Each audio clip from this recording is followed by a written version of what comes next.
आप सभी को चैत्र नवरात्रि की हार्दिक शुभकामनाएं। माँ जगदम्बा आप सबका कल्याण करे।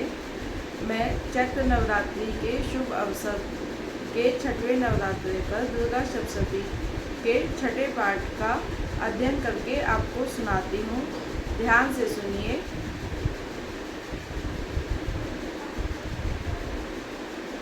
मैं सर्वेश्वर भैरव के अंग में निवास करने वाली परमोत्कृष्ट पद्मावती देवी का चिंतन करती हूँ। वे नागराज के आसन पर बैठी हैं। नागों के फणों में सुशोभित होने वाले मणियों की विशाल माला से उनकी देहलता सुशोभित हो रही है। सूर्य के समान उनका तेज है।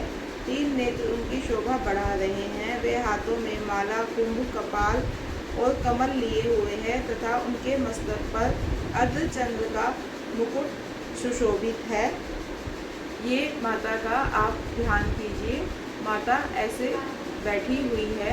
अब आइए मैं आपको बताती हूँ कैसे दुर्गा माँ ने धूम्र लोचन का संहार किया। ध्यान से सुनिए। ऋषि कहते हैं, देवी का यह कथन सुनकर दूत को बड़ा अमर्ष हुआ और उसने दैत्यराज के पास जाकर सब समाचार विस्तार पूर्वक कह सुनाया।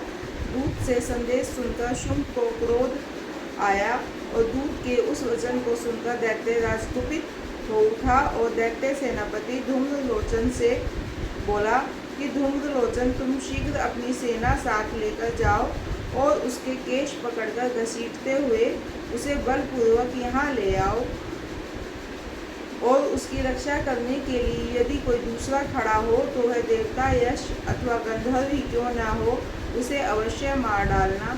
ऋषि कहते हैं, शुंभ के इस प्रकार आज्ञा देने पर वह धूम्रलोचन दैत्य 60,000 असुरों की सेना साथ लेकर वहां से तुरंत चल दिया। वहां पहुंचकर उसने हिमालय पर रहने वाली देवी को देखा और ललकार कर कहा, अरे तू शुंभ निशुंभ के पास चल। यदि इस समय प्रसन्नता पूर्वक मेरे स्वामी के समीप नहीं चलेगी तो मैं बलपूर्वक घसीटते हुए तुझे ले चलूँगा। देवी बोली, तुम्हें दैत्यों के राजा ने भेजा है। तुम स्वयं भी बलवान हो और तुम्हारे साथ विशाल सेना भी है, और ऐसी दशा में यदि मुझे बलपूर्वक ले चलोगे तो मैं तुम्हारा क्या कर सकती हूँ। ऋषि कहते हैं, देवी के यूँ कहने पर असुर धूम्रलोचन उनकी ओर दौड़ा। तब अंबिका ने हूँ शब्द के उच्चारण से उसे भस्म कर दिया। फिर जो क्रोध में भरी हुई दैत्यों की विशाल सेना और अंबिका ने एक दूसरे पर तीखे शस्त्रों, शक्तियों तथा फर्शों से वर्षा आरंभ की। इतने में ही देवी का वहाँ सिंह भी क्रोध में भरकर भयंकर गर्जना करके गर्दन के बालों को हिलाता हुआ असुरों की सेना में कूद पड़ा। उसने कुछ दैत्यों को पंजों की मार से, कितनों को अपने जबड़ों से और कितनों ही महादैत्यों को पलटकर ओट की दाढ़ी से घायल करके मार दिया। उस सिंह ने अपने नखों से कितनों के पेट फाड़ डाले और थप्पड़ मारकर कितनों को इस संसार से अलग कर दिया और कितनों की भुजाएं और मस्तक काट डाले, और अपनी गर्दन के बाल हिलाता हुआ उसने दूसरे दैत्यों के पेट फाड़कर उनका रक्त चूस लिया।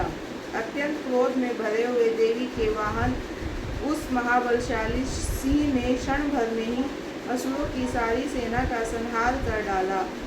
शुंभ ने जब यह सुना कि देवी ने धूम्रलोचन असुर को मार डाला तथा उसके सिंह ने सारी सेना का सफाया कर डाला, तब उस दैत्यराज को बड़ा क्रोध आया और उसका होठ कांपने लगा और उसने चंड और मुंड नामक 2 महादैत्यों को आज्ञा दी कि शुंभ चंड मुंड को देवी के साथ युद्ध के लिए भेजता है और कहता है कि तुम चंड और मुंड वहाँ पर बहुत बड़ी सेना लेकर वहाँ जाओ और उस देवी को पकड़कर अथवा उसे बांधकर शीघ्र यहाँ ले आओ।